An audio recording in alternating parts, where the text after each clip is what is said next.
হত্যা করে রক্ত গায়ের মধ্যে মেখে তারপর সে বাড়িতে ফিরে আসে। বাড়িতে ফিরে এসে সে হঠাৎ ক্রিসমাস পালন করতে শুরু করে। ঘরদোর সুন্দর করে সাজায়, মানে আদৌ ওটা ক্রিসমাসের সময় হয়তো ছিলই না। জর্জ সন্দেহ করে যে তার বাবার কাছে নির্ঘাত ম্যাপ আছে, তার কারণ ডিয়েগোর সাথে লাস্ট কথা তারই হয়েছিল।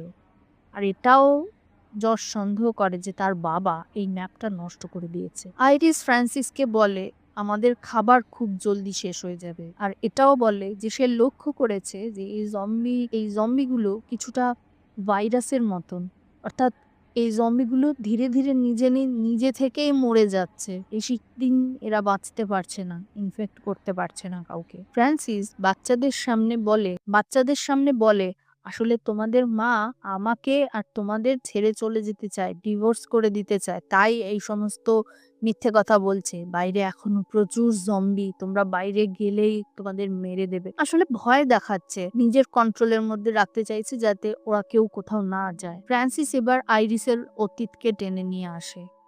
ডিয়েগোর সাথে অ্যাফেয়ারের কথা বাচ্চাদের সামনে বলতে শুরু করে।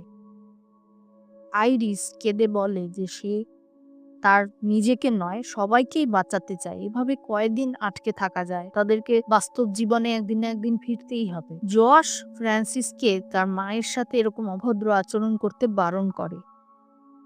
ফ্রান্সিস তাদের চোখের সামনেই ক্যাম্পে যাওয়ার ম্যাপে আগুন ধরিয়ে দেয়।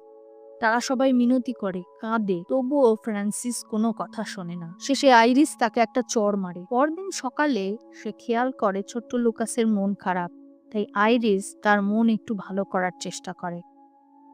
এদিকে ফ্রান্সিস সমস্ত দরজা জানলা লোহার শিকল দিয়ে বেঁধে দেয়। সে এরকম কেন করছে জানতে চাইলে